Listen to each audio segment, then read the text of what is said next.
No dia mais feliz da minha vida, meu próprio pai transformou meu vestido branco em vermelho. Você nunca vai ser de outro homem, ele gritou enquanto seus punhos me roubavam a consciência. O monstro que me criou tentou me destruir no altar da minha liberdade. Bom dia, meus queridos. Que alegria poder conversar com vocês hoje. Sou Santiaga Carteja, tenho 78 anos, nascida em Jundiaí, interior de São Paulo, mas já faz mais de 50 anos que moro aqui na capital paulista. Podem me chamar de Vovó Santiaga, como fazem meus netinhos. Hoje está um dia tão bonito lá fora, com esse solzinho entrando pela janela da minha sala. Gosto de sentar aqui nesta poltrona verde que meu Joaquim comprou para mim faz uns 15 anos. Daqui consigo ver o jardim que cuido com tanto carinho. As begônias estão florescendo, sabia? Cada florzinha é como um milagre para esses olhos velhos.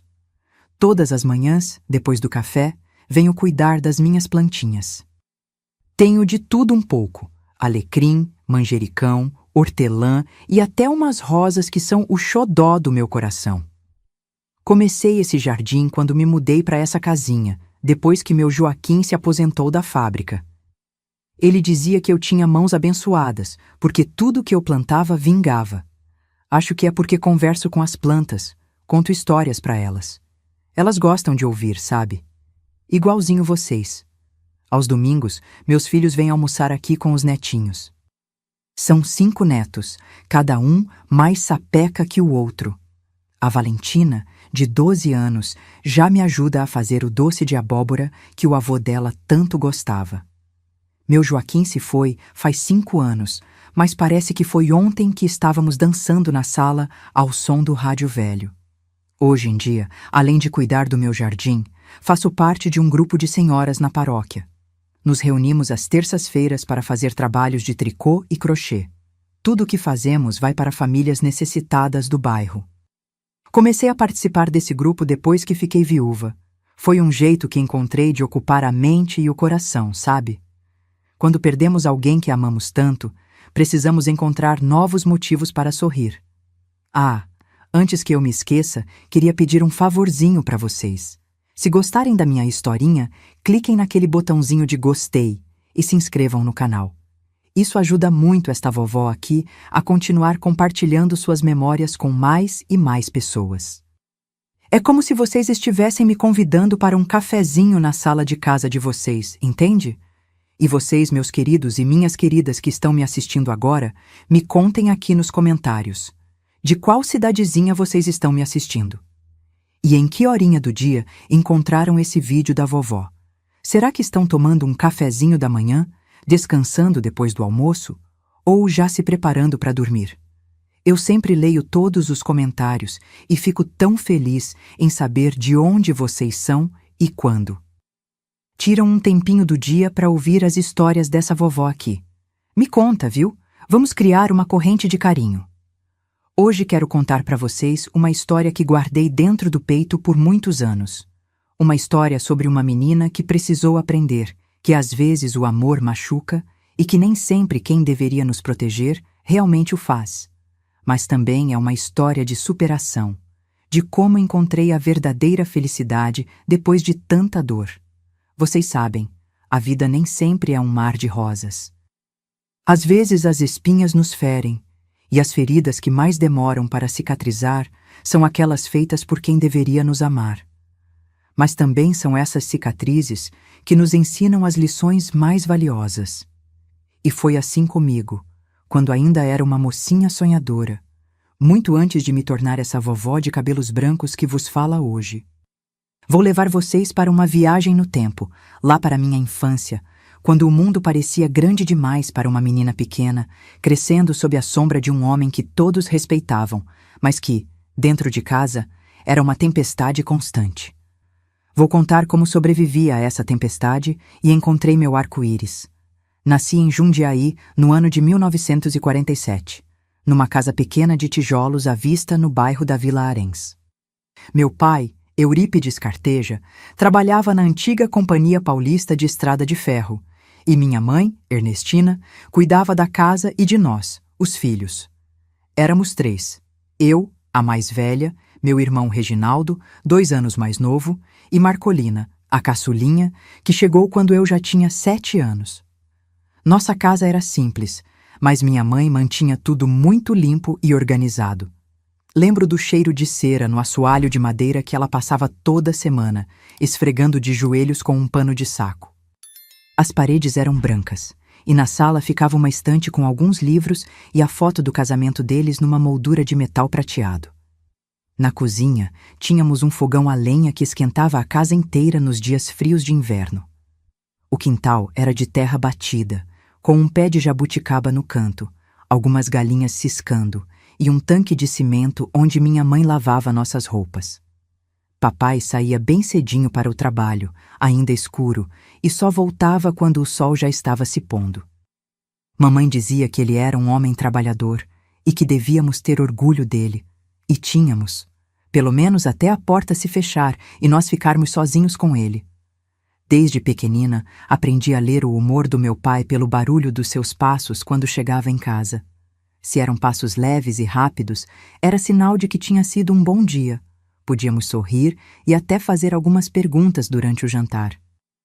Mas se os passos eram pesados e arrastados, meu Deus, era o sinal para ficarmos quietinhos, de cabeça baixa, só respondendo o que ele perguntasse, sem olhar nos olhos.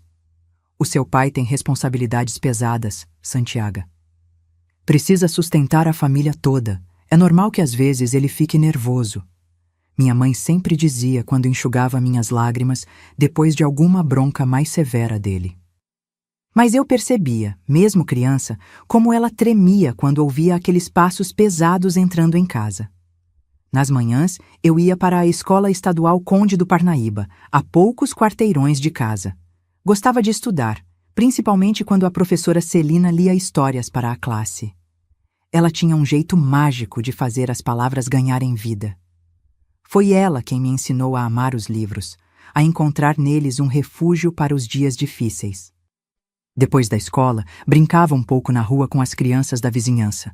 Pulávamos a amarelinha desenhada com carvão no chão de terra, jogávamos 5 pedrinhas ou rodávamos peão. Minha melhor amiga era a Dirce, filha do seu Otalício, dono da venda da esquina. Ela tinha os cabelos cacheados e sardas no nariz, e ríamos tanto juntas que às vezes chegava a doer a barriga, mas nunca podia brincar por muito tempo. Logo tinha que voltar para ajudar mamãe com os afazeres de casa.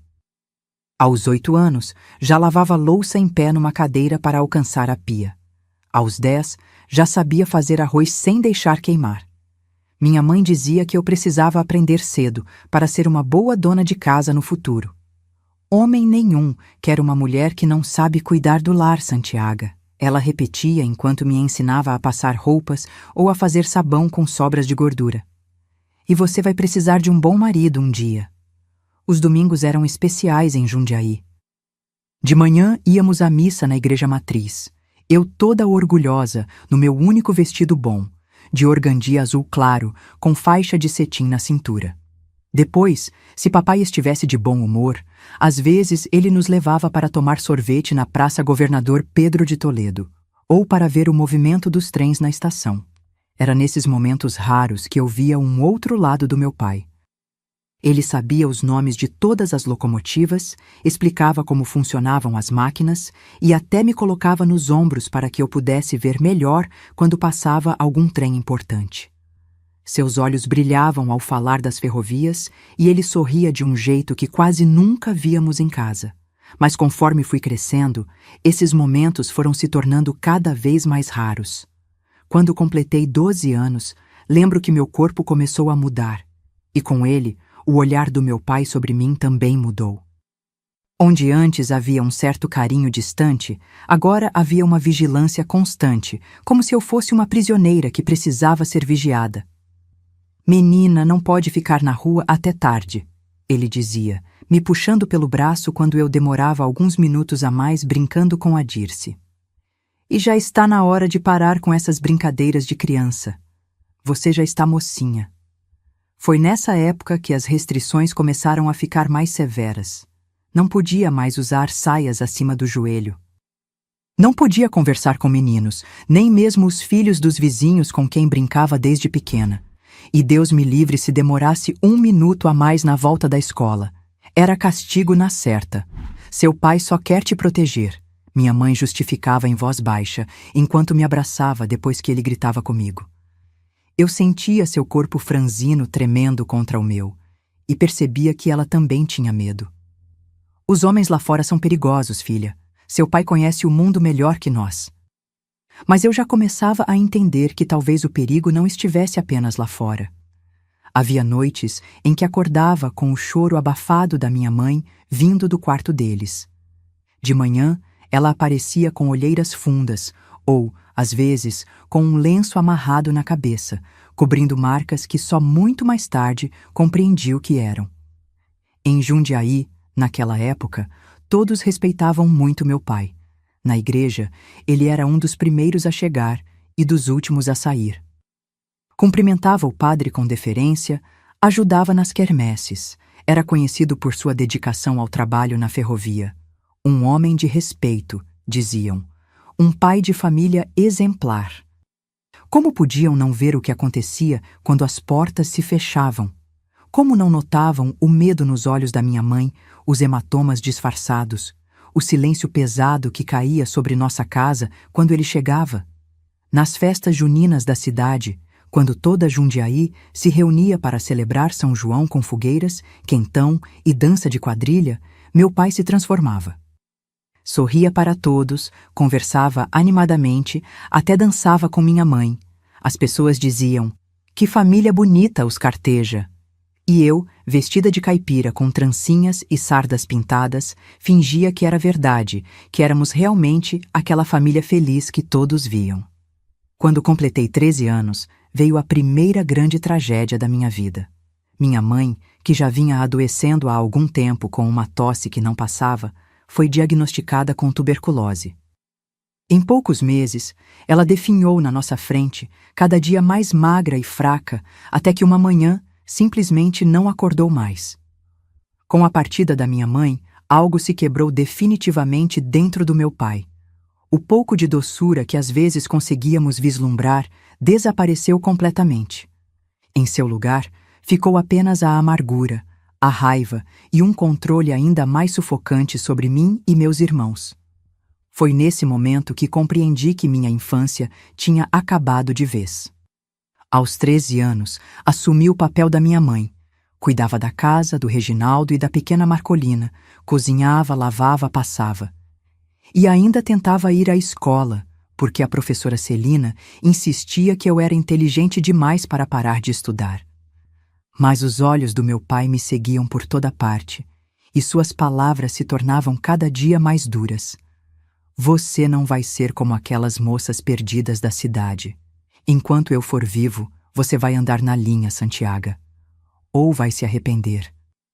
E assim, entre o luto pela minha mãe e o medo do meu pai, fui deixando para trás aquela menina que um dia sonhou em ser professora como Celina, que amava pular amarelinha e que acreditava que o mundo lá fora tinha mais coisas boas do que ruins para oferecer. Depois que mamãe se foi, a casa ficou ainda mais silenciosa. O cheiro das flores que ela sempre colocava num vasinho na mesa da sala desapareceu, assim como suas cantigas baixinhas enquanto lavava roupa no tanque. Agora era eu quem tentava manter a casa em ordem, cuidar dos meus irmãos e ainda ir à escola, embora muitas vezes faltasse aulas para dar conta de tudo.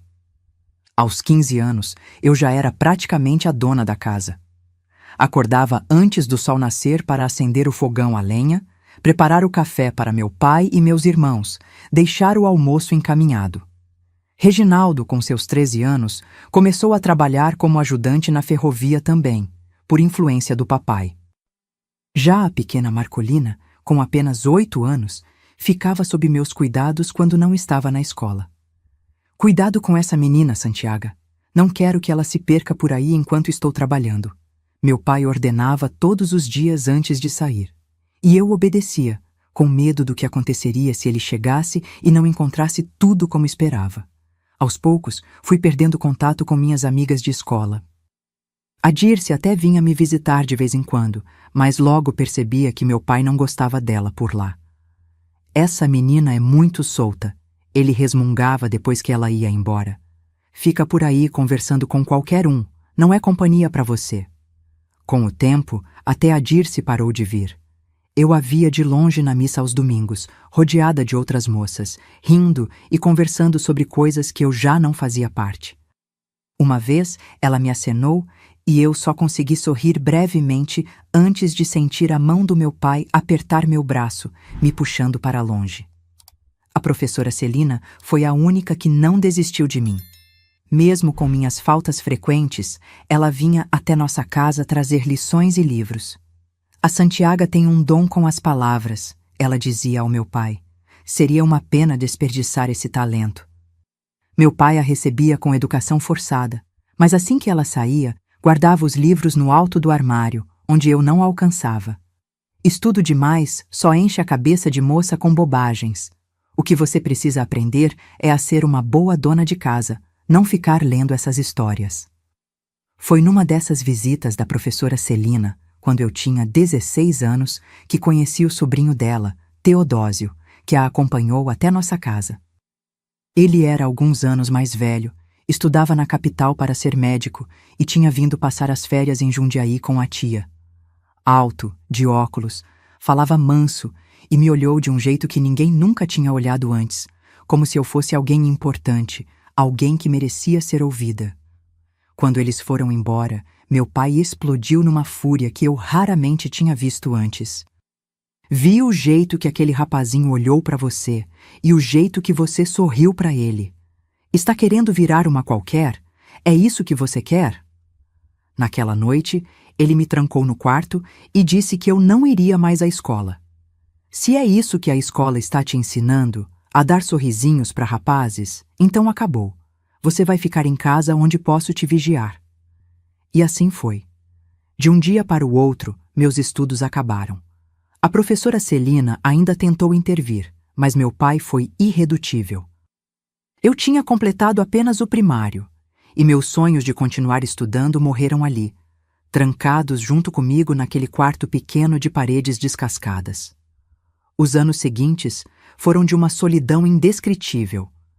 Meu mundo se resumia às 4 paredes da nossa casa, ao tanque de lavar roupa, ao fogão e às ordens do meu pai.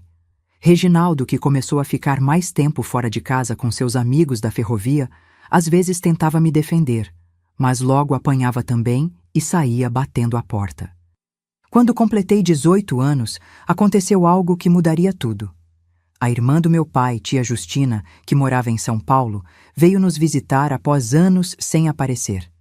Ela tinha se casado com um comerciante da capital e raramente voltava a Jundiaí. Foi ela quem trouxe um pouco de luz para minha existência enclausurada. Meu Deus do céu, Eurípides, o que você fez com essa menina? Parece um passarinho na gaiola, ela disse ao me ver tão magra e pálida, de olhos baixos e mãos sempre ocupadas com algum serviço doméstico. Santiaga precisa viver um pouco, conhecer pessoas, ter amizades. Meu pai ficou furioso com os comentários da irmã, mas não podia tratá-la como tratava a nós. Tia Justina era uma mulher determinada, daquelas que não abaixava a cabeça para ninguém. E foi ela quem propôs algo que soou como música aos meus ouvidos. Eurípides, estou precisando de ajuda lá em casa em São Paulo. Tenho muitos compromissos sociais com meu marido e preciso de alguém de confiança para me ajudar com a casa. Por que não deixa a Santiaga vir comigo por uns tempos? Ela poderia conhecer a capital e eu pagaria um bom salário a ela. Meu coração disparou ao ouvir aquilo. São Paulo, a grande cidade, um lugar longe do controle sufocante do meu pai. Mas minha esperança logo murchou ao ver a expressão dele. Nem pensar. Minha filha não vai para essa cidade cheia de perdição. Já vi o que acontece com as moças que vão para São Paulo. Voltam de lá sem vergonha na cara, com ideias que não prestam. A discussão entre eles foi acalorada, com tia Justina insistindo que eu já era maior de idade e tinha direito de decidir meu próprio caminho. Meu pai, por sua vez, batia na mesa dizendo que enquanto vivesse sob seu teto, eu seguiria suas regras. Eu observava tudo em silêncio, sem coragem de interferir, mas rezando para que minha tia conseguisse convencê-lo. E para minha surpresa, após muita insistência e a promessa de que eu ficaria sob vigilância constante dela, meu pai acabou cedendo, não sem antes deixar claro que era uma situação temporária. 3 meses, nem um dia a mais, ele determinou. E se eu souber de qualquer comportamento inadequado, vou buscá-la pessoalmente, nem que seja a pé. Naquela noite, sozinha no meu quarto, chorei de alegria pela primeira vez em anos. 3 meses longe daquela casa, longe dos gritos, das ordens, do medo constante. Parecia um sonho. Parti para São Paulo numa manhã chuvosa de outubro de 1965. Levava uma mala pequena com minhas poucas roupas e, escondido entre elas, um livro que a professora Celina tinha me dado anos antes. O Morro dos Ventos Uivantes. Era meu pequeno tesouro, minha janela para um mundo além das paredes da minha prisão. A casa da tia Justina em São Paulo, no bairro do Ipiranga, era tão diferente da nossa em Jundiaí que parecia pertencer a outro universo. Tinha 2 andares, piso de ladrilho colorido, móveis polidos que brilhavam e até um aparelho de televisão, coisa que eu só tinha ouvido falar. Aqui você vai ter seu próprio quartinho, Santiago, tia Justina me disse, mostrando um quarto pequeno mas aconchegante no fundo da casa. E aos domingos, terá o dia livre para passear e conhecer a cidade. Nos primeiros dias, me senti perdida com tanta liberdade. Estranhava não ter alguém controlando cada passo meu, dizendo o que eu podia ou não fazer. Tia Justina era exigente com o serviço da casa, mas nunca me tratava com a dureza que eu estava acostumada. Seu marido, tio Aureliano, era um homem quieto que passava a maior parte do tempo na loja de tecidos que tinha no centro da cidade. Foi numa das minhas folgas de domingo que conheci Joaquim. Tia Justina tinha me ensinado a andar de bonde e me dado permissão para ir à missa na Catedral da Sé. Depois do serviço religioso, estava admirando a praça quando deixei cair meu lenço. Um rapaz alto, de cabelos escuros e sorriso gentil, o pegou para mim. "A senhorita deixou cair isso", ele disse, estendendo o lenço bordado que minha mãe tinha feito anos antes.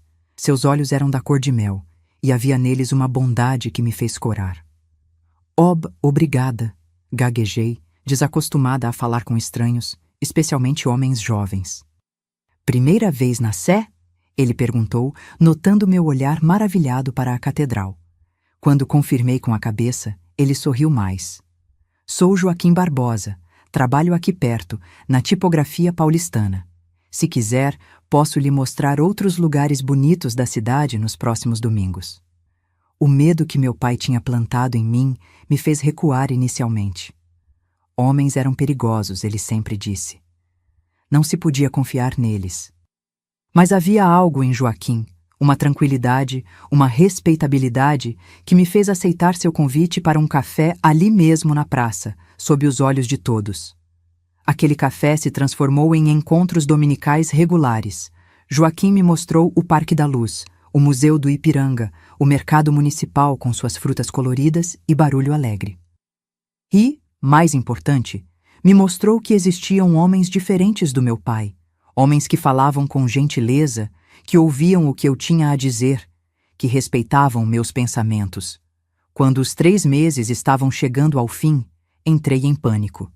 A ideia de voltar para Jundiaí, para aquela casa sombria e para o controle do meu pai era insuportável. Contei tudo a Joaquim, sobre meu pai, sobre como ele me tratava, sobre meu medo de voltar. "Santiago", ele disse, segurando minhas mãos trêmulas.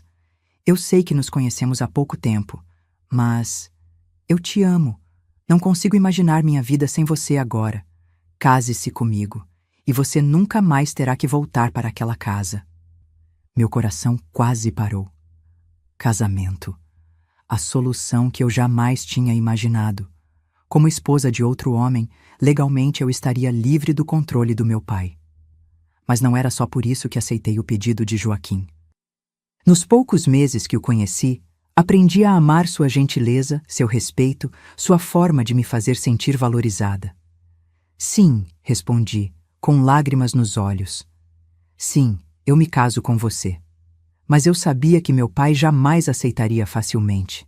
A batalha pela minha liberdade estava apenas começando. Quando os 3 meses chegaram ao fim, tia Justina me levou de volta a Jundiaí para conversar com meu pai. Eu tremia de medo durante toda a viagem, agarrada à minha pequena mala. Joaquim havia me dado uma carta para entregar ao meu pai, pedindo formalmente minha mão em casamento, como mandava a tradição. Mas conhecendo meu pai como eu conhecia, sabia que aquele pedido seria como acender um fósforo perto de gasolina. Não se preocupe tanto, menina. Tia Justina tentava me acalmar no trem. Seu pai é difícil, mas sou sua irmã mais velha. Ele vai ter que me ouvir. Chegamos em casa no final da tarde. Reginaldo, agora com 16 anos, estava mais alto e forte, trabalhando firmemente na ferrovia. Marcolina, com 11 anos, correu para me abraçar assim que me viu. Meu pai estava sentado na cadeira da sala, rígido como uma estátua, observando cada movimento meu. Então voltou. Ele disse secamente: "Espero que essa temporada na capital não tenha colocado ideias erradas na sua cabeça." Tia Justina, sem perder tempo, contou a ele sobre Joaquim. Descreveu-o como um rapaz trabalhador, de boa família, respeitador, que tinha sérias intenções comigo. Enquanto ela falava, vi o rosto do meu pai passar do vermelho ao roxo, suas mãos apertando os braços da cadeira com tanta força que os nós dos dedos ficaram brancos. "Você deixou minha filha se encontrar com um homem? Sozinha?" Ele perguntou com uma calma que era mais assustadora que seus gritos habituais. "Eles se encontravam em lugares públicos, Eurípides," tia Justina respondeu.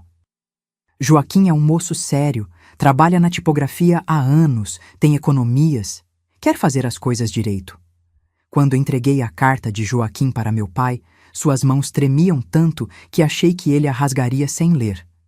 Mas ele a abriu, leu em silêncio e então a amassou em uma bola, jogando-a no chão. "Jamais!" ele gritou finalmente, levantando-se da cadeira. "Minha filha não vai se casar com um desconhecido de São Paulo, algum aproveitador que conheceu na rua e agora quer levá-la embora." A discussão que se seguiu foi tão intensa que Marcolina correu para se esconder no quarto.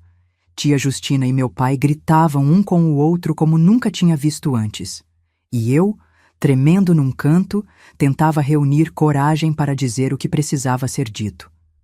"Pai", finalmente consegui falar, minha voz quase um sussurro. "Eu amo o Joaquim.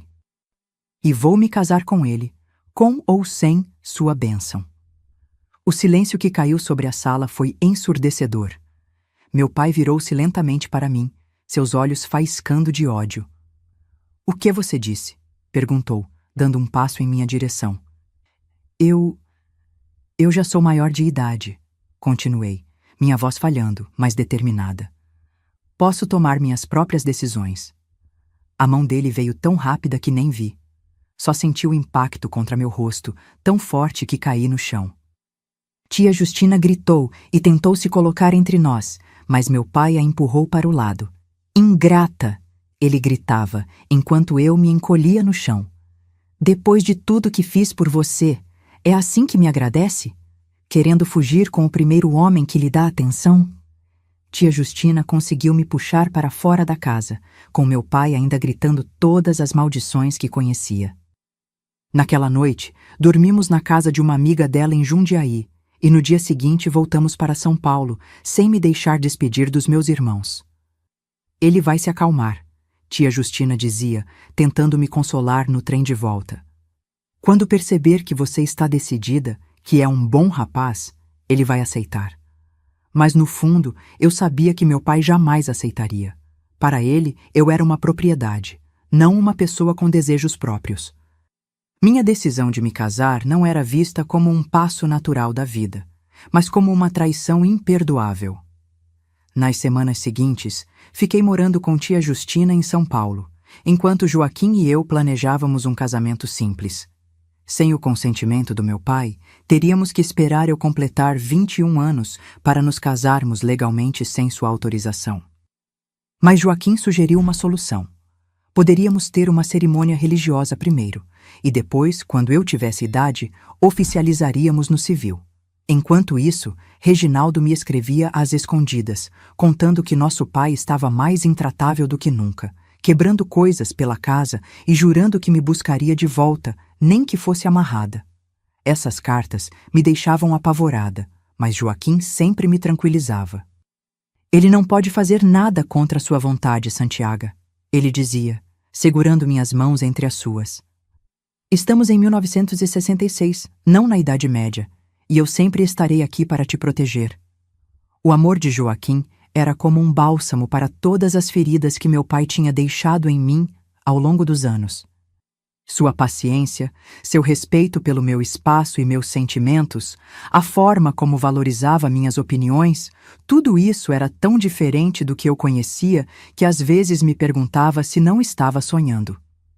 Decidimos marcar a cerimônia religiosa para junho de 1966, na pequena igreja de Santa Ifigênia, no centro de São Paulo.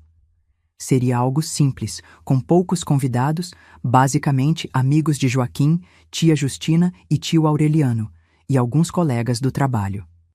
Também convidei meus irmãos, mas sabia que seria quase impossível eles comparecerem.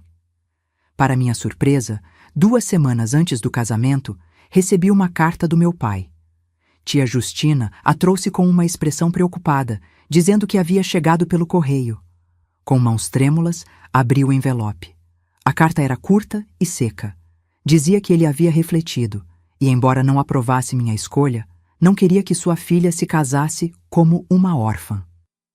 Informava que estaria presente na cerimônia, junto com Reginaldo e Marcolina, para fazer as coisas direito. Finalizava dizendo que, como pai, era seu dever me entregar ao meu futuro marido, apesar da minha ingratidão.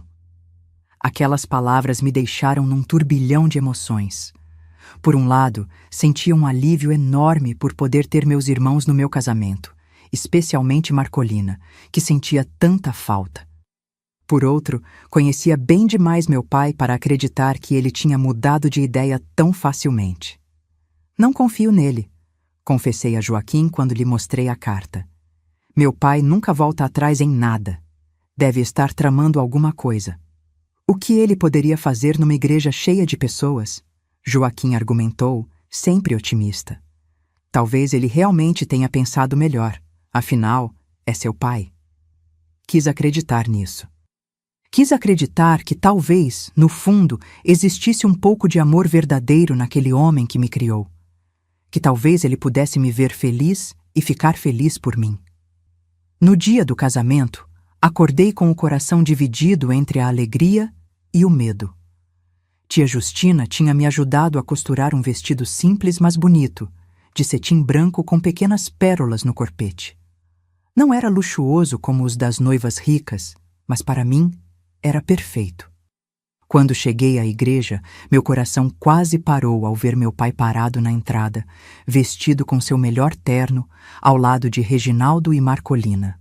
Minha irmãzinha, agora com 11 anos, estava linda num vestido azul claro e correu para me abraçar assim que me viu.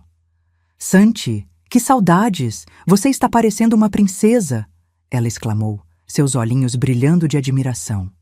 Reginaldo, agora quase um homem com seus 16 anos, me abraçou forte e sussurrou no meu ouvido: "Cuidado com o pai."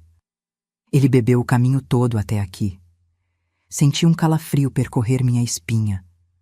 Olhei para meu pai, que permanecia sério, me observando com aqueles olhos que pareciam sempre me avaliar, me julgar. Ele não sorria, mas estendeu o braço para mim, como mandava a tradição. "Vamos acabar logo com isso", ele disse em voz baixa, enquanto entrávamos na igreja. A cerimônia começou. Joaquim me esperava no altar, tão bonito no seu terno novo, seus olhos brilhando ao me ver. A pequena igreja estava decorada com flores brancas e o cheiro de rosas preenchia o ar.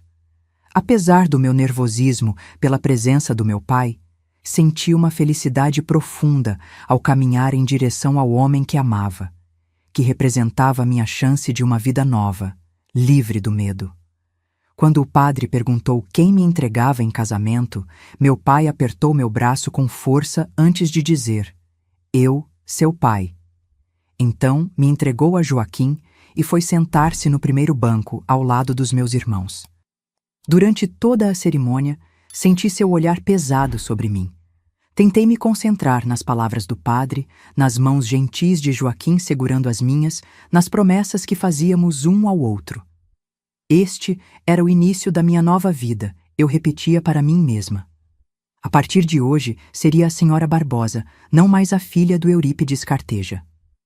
Depois da cerimônia, fizemos uma pequena recepção no salão paroquial ao lado da igreja.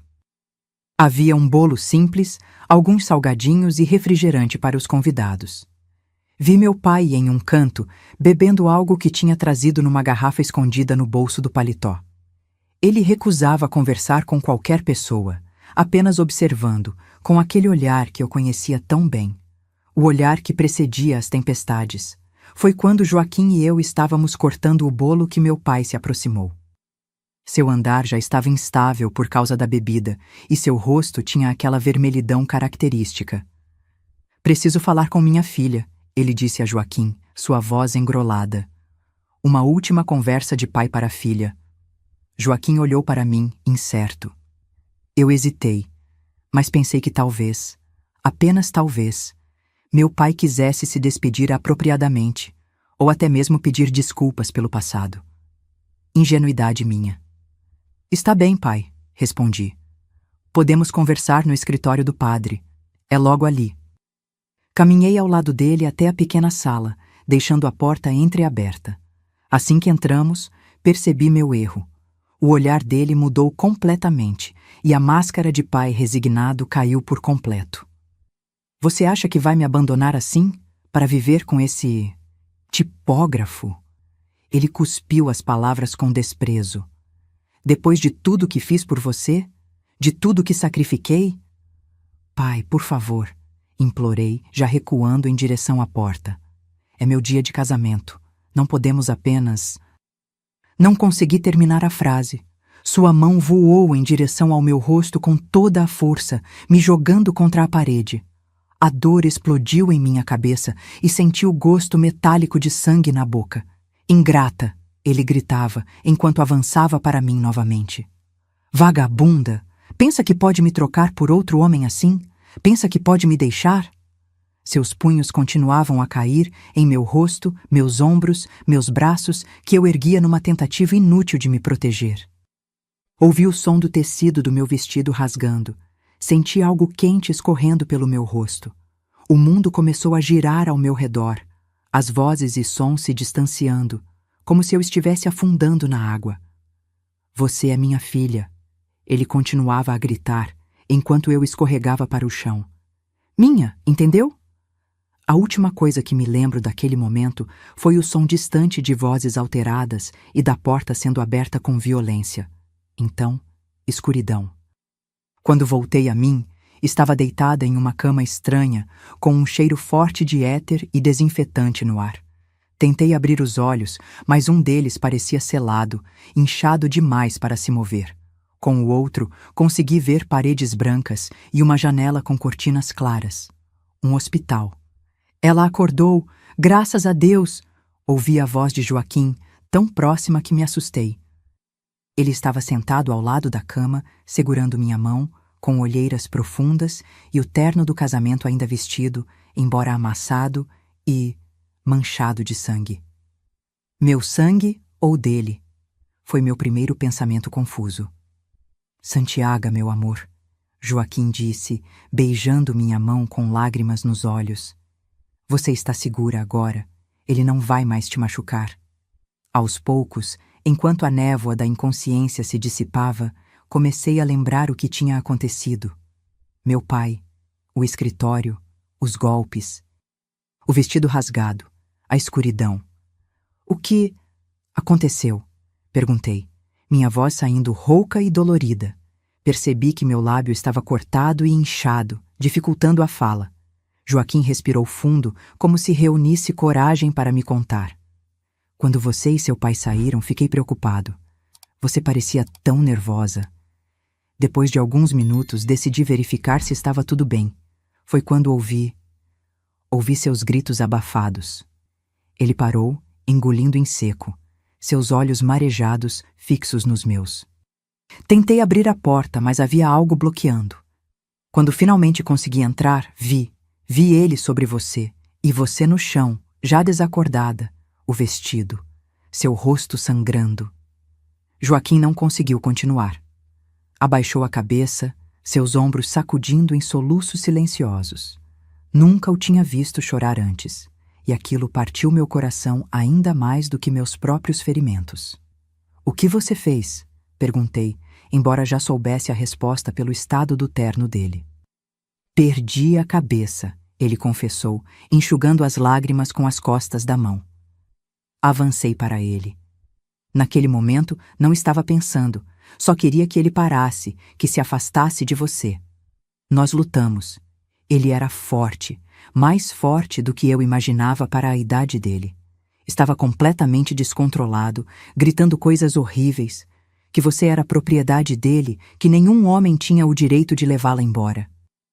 Reginaldo apareceu na porta do quarto nesse momento, o rosto marcado por uma expressão que misturava alívio e constrangimento. Meu irmão, com apenas 16 anos, parecia ter envelhecido 10 em um único dia. Os convidados ouviram a gritaria. Ele continuou a história enquanto entrava. "Quando chegamos lá, você estava desmaiada, sangrando, e eles estavam se atracando como feras. Precisou de 3 homens para separar. Tio Aureliano chamou uma ambulância e tia Justina está lá fora agora, cuidando da Marcolina, que não para de chorar." Fechei meu olho bom, desejando que tudo fosse apenas um pesadelo terrível do qual eu acordaria. Meu casamento, o dia que deveria ser o mais feliz da minha vida, transformado nesse horror. O vestido que costuramos com tanto carinho, destruído. A pequena Marcolina, traumatizada por ver tal violência. E... "Meu pai?" perguntei, embora não tivesse certeza se queria saber a resposta.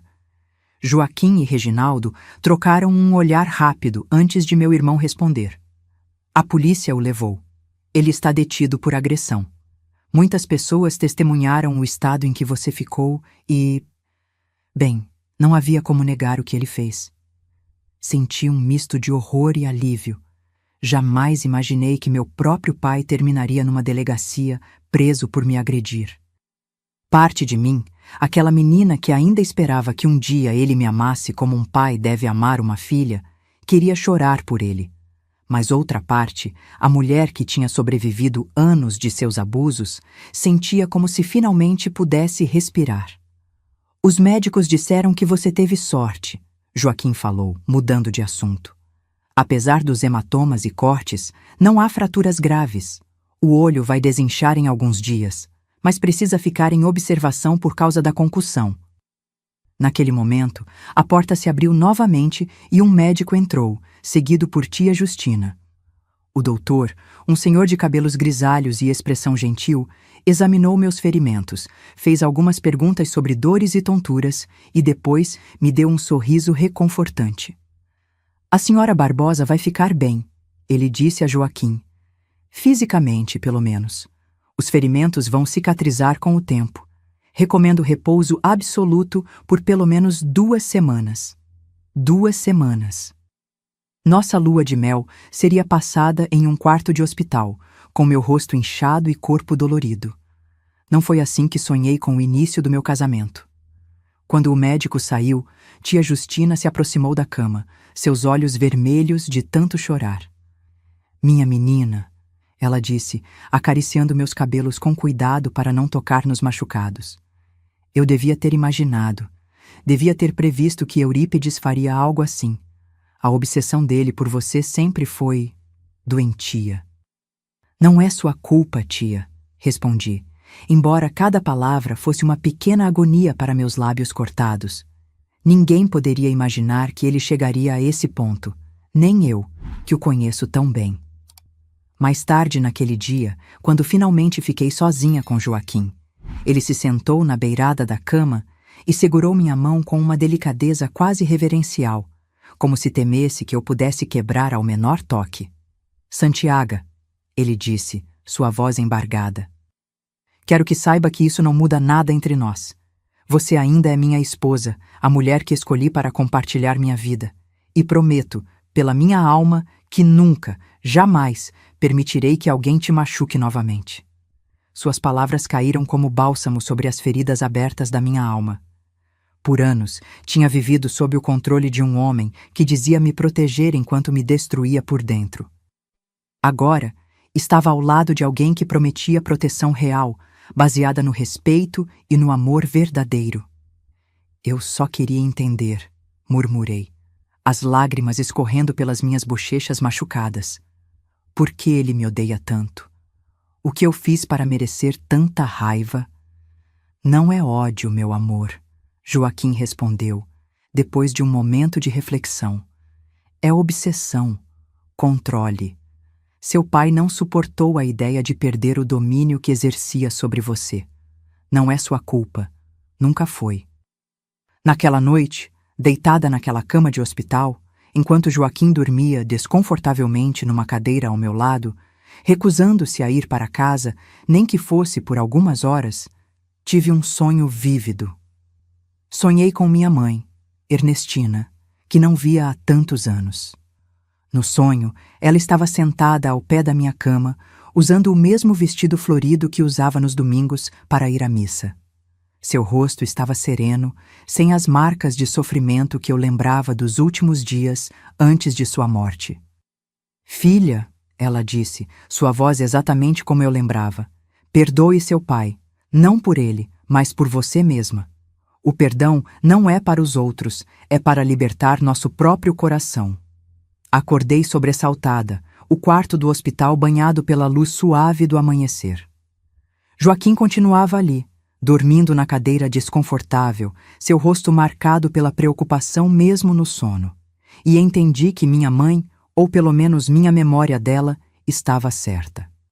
Perdoar meu pai não significava aceitar o que ele fez, ou permitir que ele voltasse à minha vida. Significava me libertar do poder que a raiva e o medo dele ainda exerciam sobre mim. Significava reconstruir minha vida com base no amor que tinha encontrado, não no ódio que havia deixado para trás. 3 dias depois, quando recebi alta do hospital, fui direto para o pequeno apartamento que Joaquim havia alugado para nós no bairro do Bom Retiro.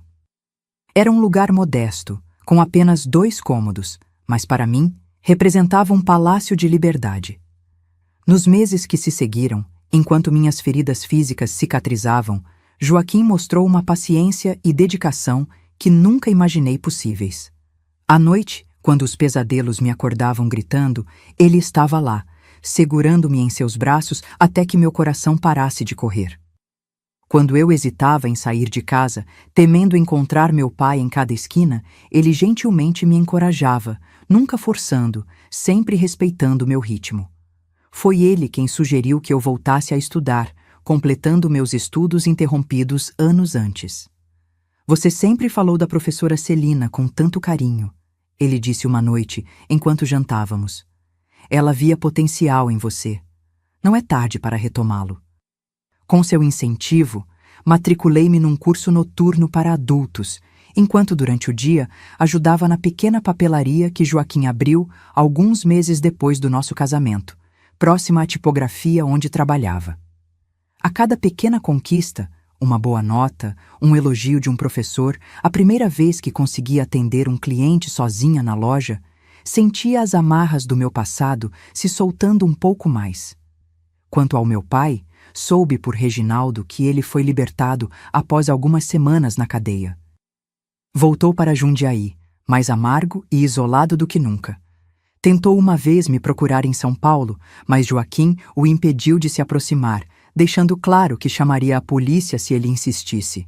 Depois disso, nunca mais o vi. Marcolina veio morar conosco 1 ano depois, quando conseguimos um apartamento maior. Meu pai tinha se tornado ainda mais intolerável após o incidente, e minha irmãzinha sofria com seus acessos de raiva. Reginaldo, já quase um homem, conseguiu convencê-lo a deixá-la vir para São Paulo para estudar em escolas melhores. Foi a última vez que tivemos qualquer tipo de contato com ele.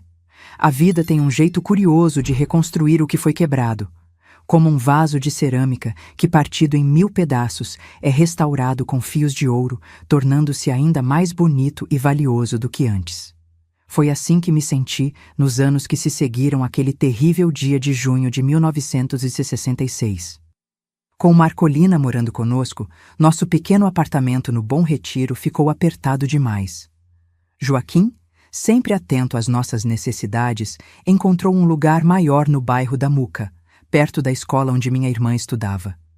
Era um sobrado simples, com 3 quartos pequenos e um quintalzinho nos fundos, onde logo comecei a plantar minhas primeiras flores e ervas, o início do que mais tarde se tornaria minha paixão pela jardinagem.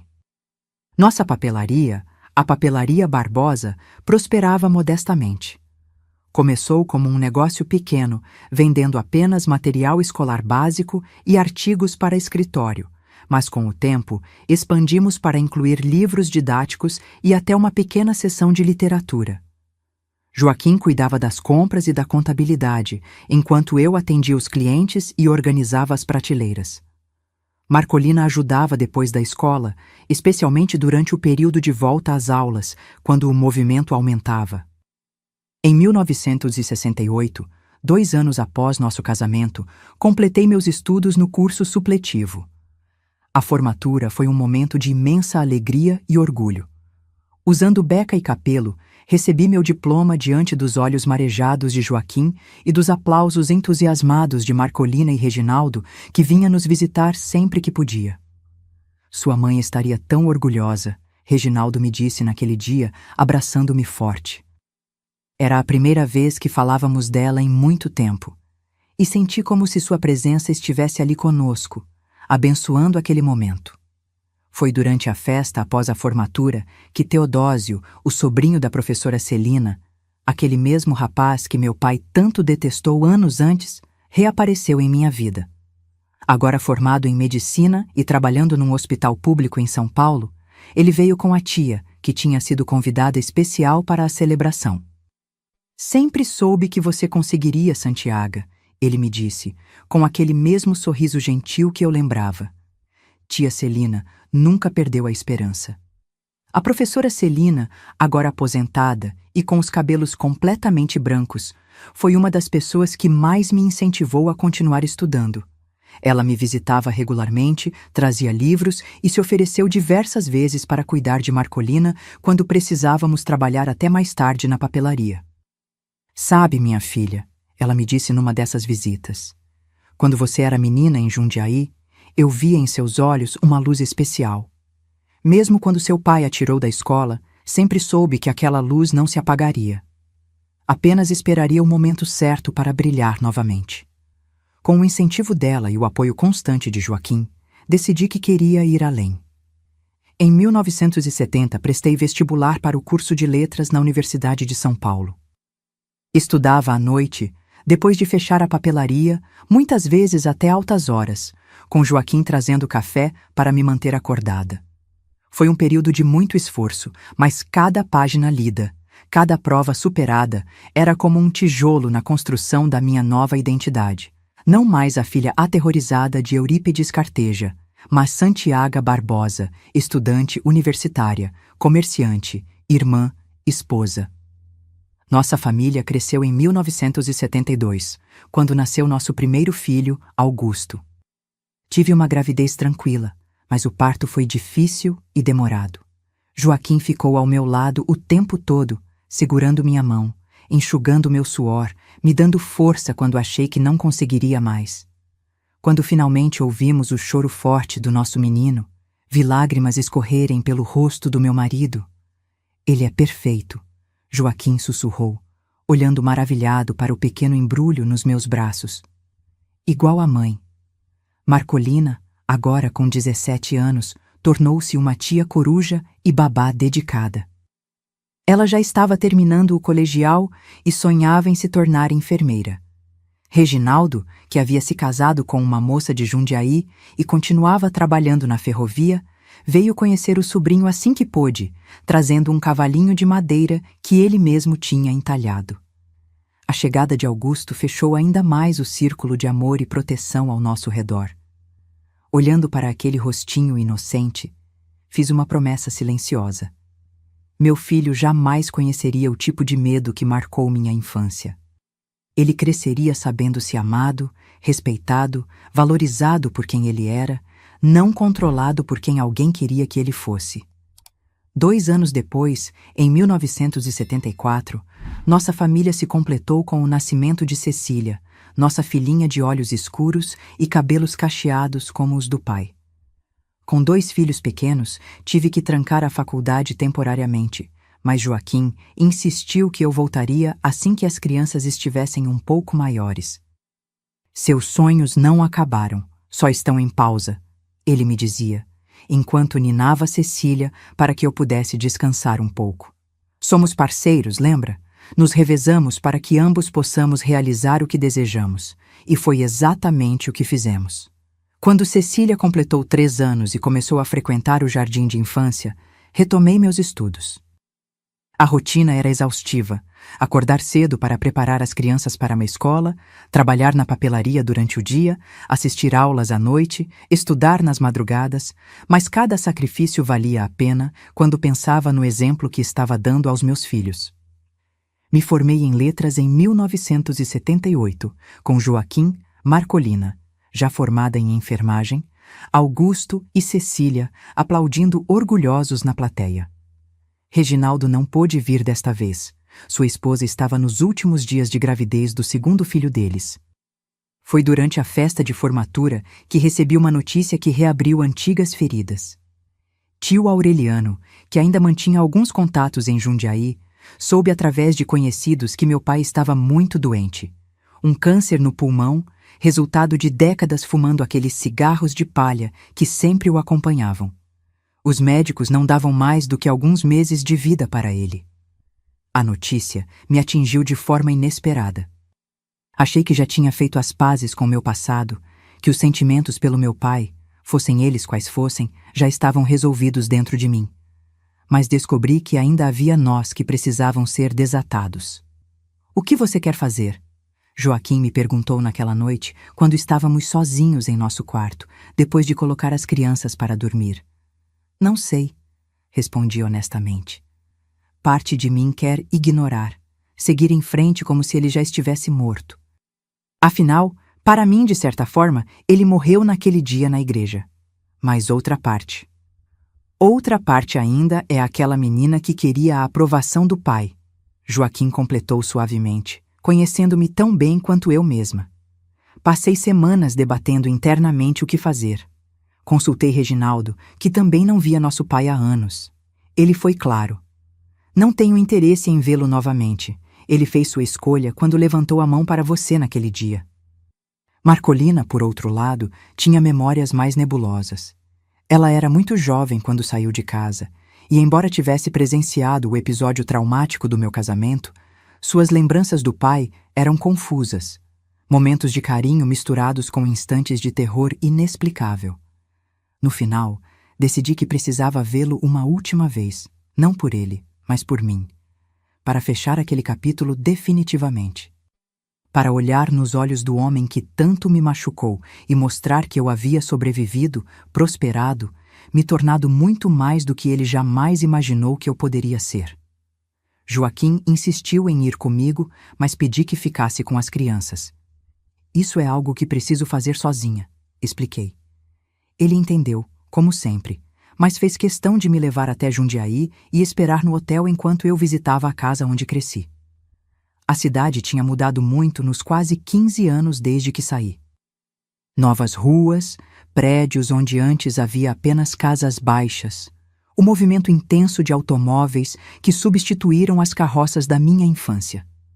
Mas quando cheguei à Vila Arens e vi nossa antiga casa, foi como se o tempo tivesse parado.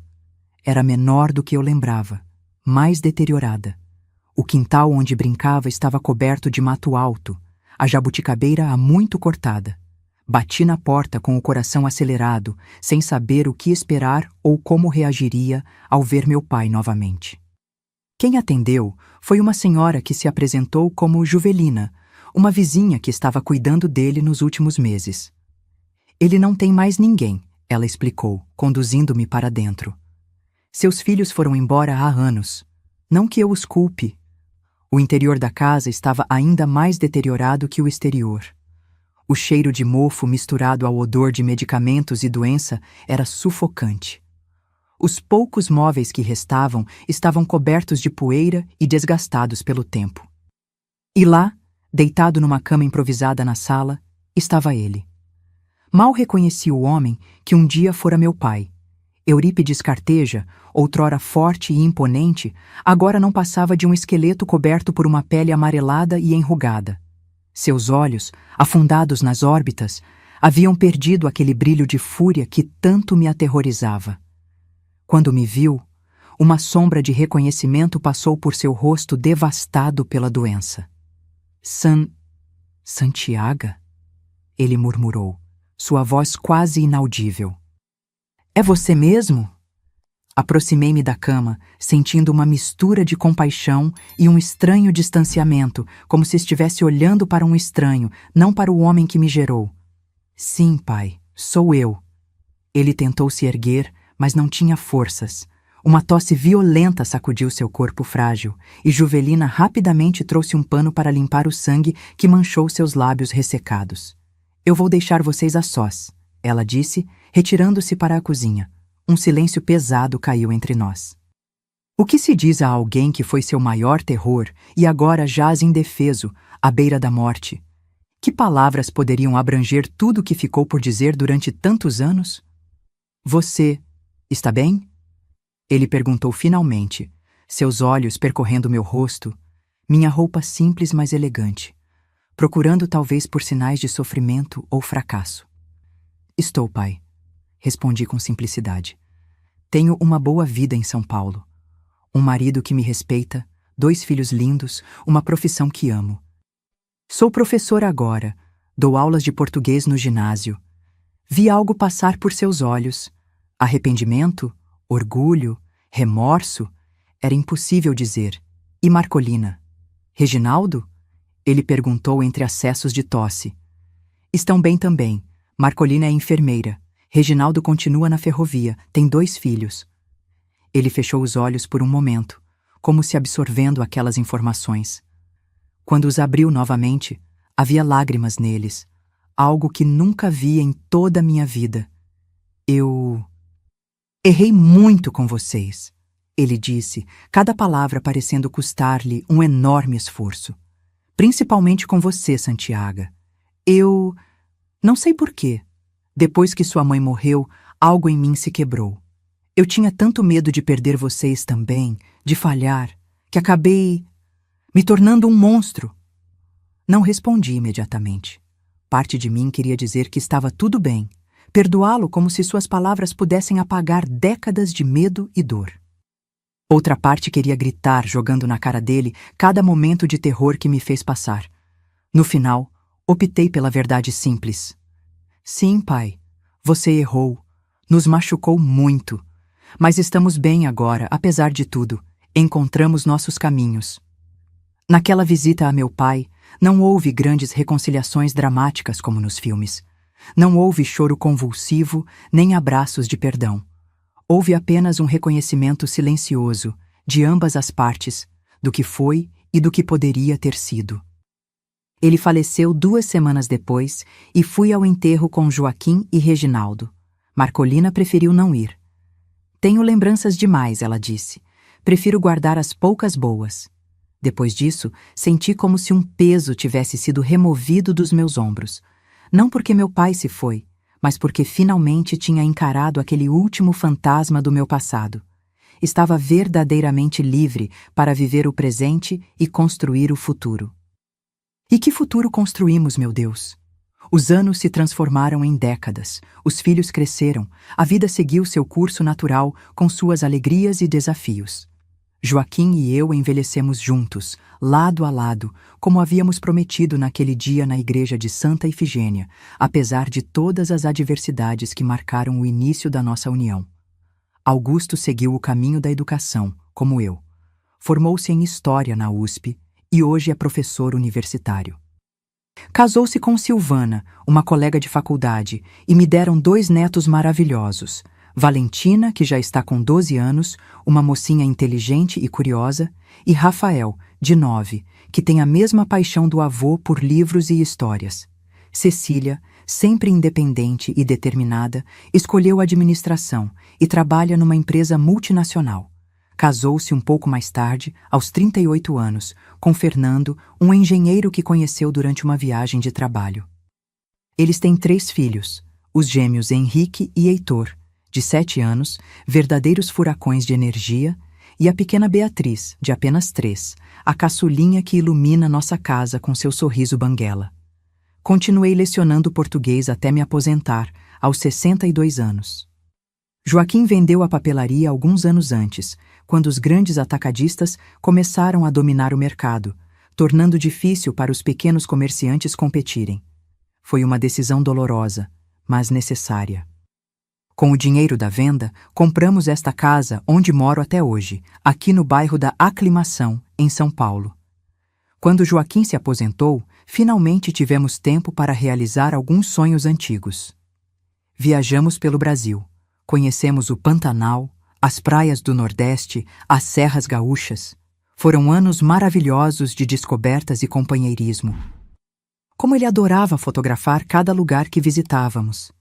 Tenho álbuns e álbuns cheios de memórias desses momentos, que mostro com orgulho para meus netos quando vêm me visitar. Depois que ele se foi, há 5 anos, tive que aprender a viver de um jeito diferente. Os primeiros meses foram os mais difíceis. 53 anos juntos. E, de repente, aquele vazio na cama, aquele silêncio na casa, aquela cadeira vazia na mesa. Houve dias em que pensei que não conseguiria seguir em frente. Foram meus filhos e netos que me ajudaram a encontrar um novo propósito. Augusto insistia para que eu fosse morar com eles, mas sou teimosa demais para deixar minha independência. Filho, sua mãe já viveu presa uma vez na vida. Agora preciso do meu próprio espaço, expliquei a ele. Ele entendeu, embora continue aparecendo, por acaso, quase todos os dias para verificar se estou bem. Foi Cecília quem sugeriu que eu começasse a cuidar do jardim. Mãe, a senhora sempre teve jeito com as plantas. Por que não transforma aquele quintal numa terapia? Ela disse. E foi o que fiz. Comecei devagar, com algumas mudas de flores resistentes, margaridas, petúnias, begônias.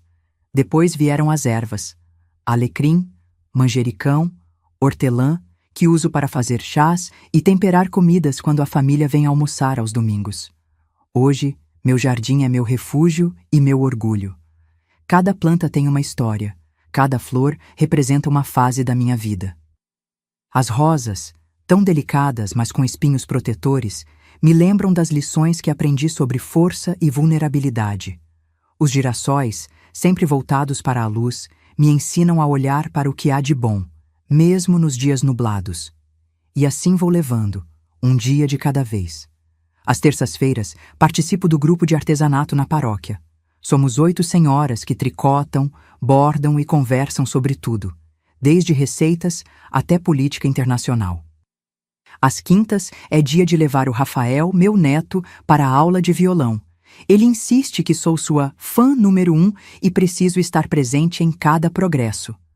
Nos finais de semana, a casa fica cheia.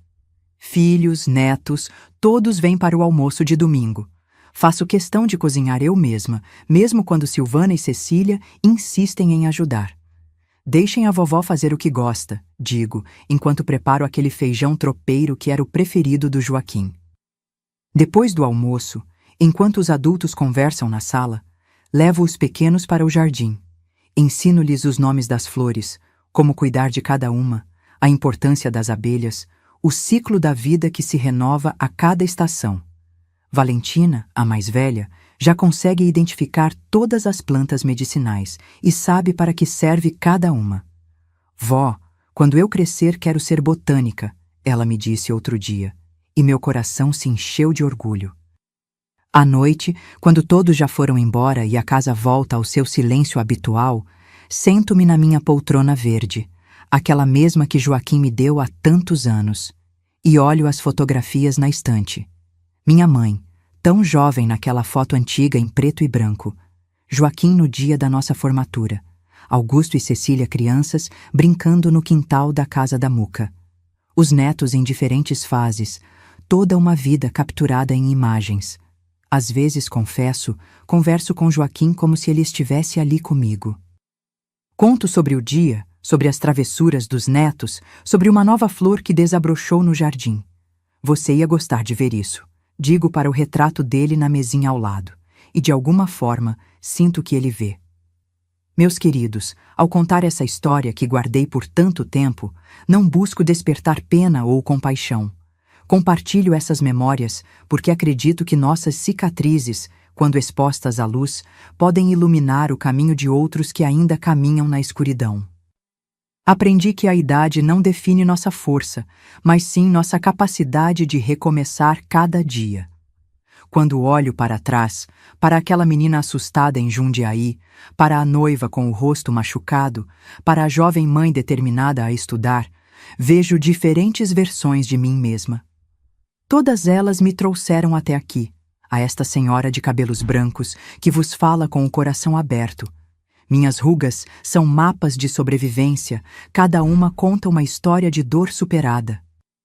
Carrego marcas invisíveis que só eu e Deus conhecemos, mas não me definem. O que me define são as escolhas que fiz depois de cada queda, a decisão de levantar mesmo quando parecia impossível. O tempo não cura todas as feridas, mas nos ensina a viver com elas e ainda assim sorrir. Há dias em que ainda sonho com aquele quarto escuro em Jundiaí, com aquela sala na igreja onde meu próprio pai tentou destruir minha felicidade. Mas acordo e vejo o sol entrando pela janela, ouço os passarinhos no meu jardim e sei que venci. Minha história não é sobre o que fizeram comigo, mas sobre como escolhi responder. Poderia ter me tornado amarga, desconfiada, incapaz de amar. Em vez disso, escolhi confiar, construir, florescer. Escolhi ser para meus filhos e netos o oposto do que meu pai foi para mim. Um porto seguro, não uma tempestade constante. Descobri que somos mais fortes do que imaginamos, especialmente quando pensamos que não aguentamos mais.